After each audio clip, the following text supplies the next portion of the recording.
সেন। আমি SLST 2025-এর প্যানেলে written exam qualify করেছিলাম। তারপর ইন্টারভিউতে ডাক পেয়েছিলাম আমার ওয়েস্টার্ন রিজিয়ন। ওয়েস্টার্ন রিজিয়ন বলতে আমার বাঁকুড়াতে সিট পড়েছিল ইন্টারভিউয়ের জন্য। তো ওখানে প্রথমে যাওয়ার পর আমাদেরকে প্রথমে বসানো হলো বাইরে, মানে গেটের ভেতরে, কিন্তু যেখানে ইন্টারভিউ হচ্ছিল তার বাইরে। ওখানে অনেকগুলো চেয়ার পাতা ছিল, আমরা সবাই ওখানে ওয়েট করছিলাম। তারপর এক এক করে নাম ধরে ধরে ডাকা হলো, তারপর ভেরিফিকেশন হলো। ভেরিফিকেশনে আমাদের মাধ্যমিকের অ্যাডমিট কার্ড, একটা আধার কার্ড থাকতেও পারে, না থাকলেও চলবে, অসুবিধা নেই। মাধ্যমিকের অ্যাডমিট কার্ডটা দরকার ছিল, আর ওটা বেঙ্গলি মিডিয়াম না হিন্দি মিডিয়াম, মানে মিডিয়াম চেক করার জন্য। আর তার সাথে এজ প্রুফ হিসাবে ওটা নিয়েছিল। তার সাথে মাস্টার ডিগ্রির নাম্বারটাকে চেক করার জন্য MSc-র ফাইনাল সেমিস্টারের নাম্বারটা, সরি, ফাইনাল সেমিস্টারের আমাদের রেজাল্টটা নিয়েছিল। তারপর যারা এক্সপিরিয়েন্স সার্টিফিকেট রয়েছে তাদের এক্সপিরিয়েন্স সার্টিফিকেট অবশ্যই দরকার, কারণ না হলে 10 নাম্বার বাতিল করে দেবে বলেছিল।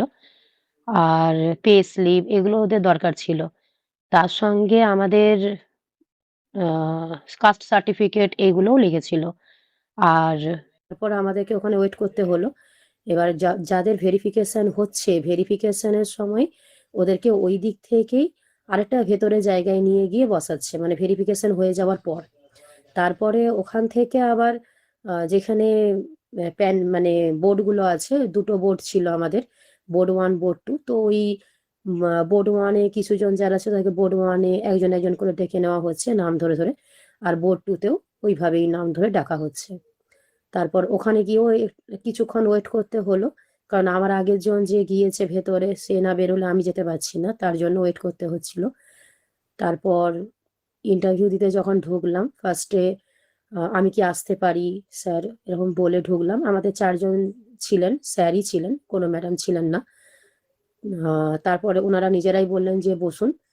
বসলাম, বসার পর ওনারা বললেন যে আপনার নিজের সম্পর্কে কিছু বলুন।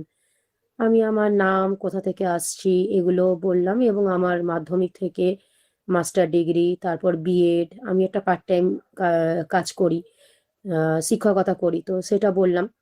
তারপর ওনারা বললেন যে আচ্ছা আপনি কি ডেমো দিতে চান। তারপরে এটা জিজ্ঞাসা করার পর আমি আমার ডেমো টপিক বললাম, তখন দিতে অ্যালাউ করলেন।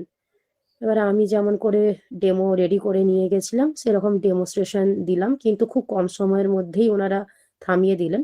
মাত্র 2 মিনিট মতন হয়তো হবে আমার সময়টা, কারণ আমার ফার্স্ট হাফে ছিল, আর ফার্স্ট হাফের প্রায় শেষের দিকে ছিল, মানে তখন প্রায় 12:30 বেজে গেছে সেই সময়।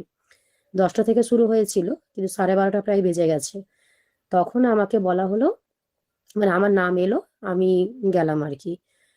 এবার আমাকে প্রথমে ডেমনস্ট্রেশন দিতে বললেন। ডেমনস্ট্রেশন হয়ে যাওয়ার পর, 2 মিনিট কমপ্লিট হয়ে যাওয়ার পর আমাকে থামিয়ে দিলেন।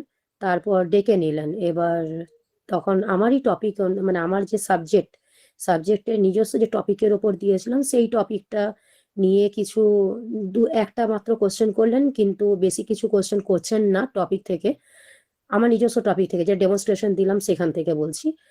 তারপর ওনারা আমাকে অন্যান্য মানে ওই সাবজেক্টেরই অন্যান্য টপিক থেকে আবার কোশ্চেন করতে শুরু করলেন নিজেরাই। তো সে সমস্ত উত্তর দিয়েছিলাম আমি। এইভাবেই আমার পুরো ইন্টারভিউ প্রসেস কমপ্লিট হলো। তারপরে বললো যে ঠিক আছে আপনি আসতে পারেন, এটাই।